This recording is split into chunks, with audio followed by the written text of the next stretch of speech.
A woman testifies R. Kelly sexually abused her on video when she was 14. The woman testified at the singer's federal trial in Chicago that she had been persuaded not to testify against him at his 2008 state trial, which ended in his acquittal. Chicago, 2008.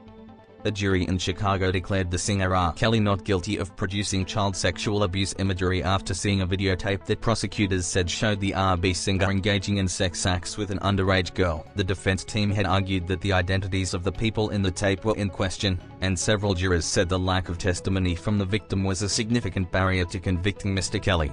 But on Thursday, the woman at the center of the 2008 trial took the stand, identifying herself and Mr. Kelly as the people in the infamous video, saying that they had sex hundreds of times when she was underage, and explaining how 2 decades ago he had persuaded her to deny their relationship to law enforcement officials.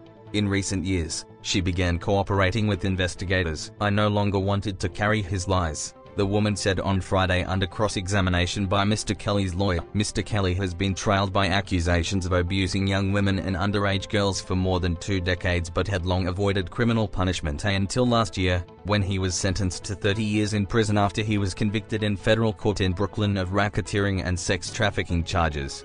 Before that, the 2008 trial was the closest Mr. Kelly had gotten to being held accountable. The woman at the center of the trial, now 37, took the stand at the Everett M. Dirksen U.S. Courthouse in downtown Chicago, where she said that she had been repeatedly sexually abused as a teenager by Mr. Kelly and testified that it was in fact her at age 14 appearing in the videotape, which at one point shows Mr. Kelly urinating on her. Testifying under a pseudonym for more than 4 hours on Thursday, the woman told the court that in 2002, after law enforcement officials had obtained the tape, Mr. Kelly sent her and her parents out of the country to make them inaccessible to investigators. He then urged her to deny to a grand jury that it was her on the tape and paid for a lawyer to accompany her, she said. She testified that she had falsely told the grand jury that it was not her on the videotape and that she was not sexually involved with Mr. Kelly. She said that she gave Mr. Kelly's lawyers a necklace of hers that could be seen on the videotape and signed a confidentiality agreement that the singer gave her.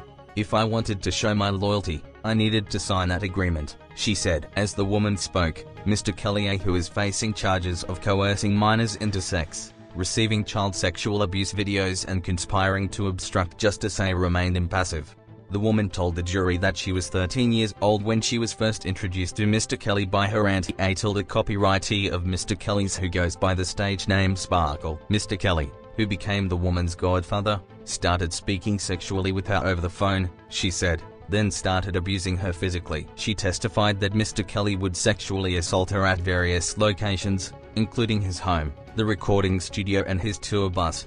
The tape surfaced after a journalist for the Chicago Sun-Times, who had reported on the accusations against Mr. Kelly, Jim Drogatis, received it in the mail from an anonymous sender, and turned it over to law enforcement. Mr. Kelly was charged in 2002 with producing child pornography, and he stood trial in 2008 but was acquitted. The woman testified that around the time of the trial, she was living with Mr. Kelly in his mansion, and that after he was acquitted, he began physically abusing her and controlling her ability to leave. He later helped her move into her own place and get a car, she said. A lawyer for Mr. Kelly, Jennifer Bongian, sought to undermine her testimony in cross-examination on Friday, asking the woman about an immunity deal she made with prosecutors and the possibility that she would ask for restitution. The woman affirmed that in exchange for her testimony, prosecutors had granted her immunity from prosecution for perjury related to the false grand jury testimony in 2002. She said she was unsure whether she would ask for restitution, meaning payment from Mr. Kelly to help compensate her for what she endured. Prosecutors say that they now have more evidence of the woman's abuse than the state prosecutors had 14 years ago. The 2008 trial focused on one video, but the current trial centers on 4 videos that prosecutors say show Mr. Kelly sexually abusing the woman. Those videos are the basis for charges against Mr. Kelly related to producing child pornography, as well as the ones related to receiving child pornography. According to the federal indictment, Mr. Kelly and his associates realized in 2001 that videotapes of him sexually abusing the woman were missing, and as a result, they began a multi-hour effort to recover the tapes, paying one person hundreds of thousands of dollars to try to regain possession of them.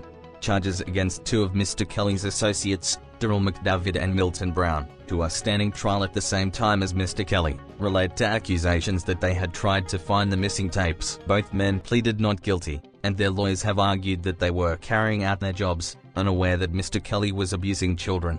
Later on in the trial, 4 other women are also expected to testify that Mr. Kelly sexually abused them when they were girls. If you enjoyed today's video, then please subscribe and hit the notifications bell so you never miss a video.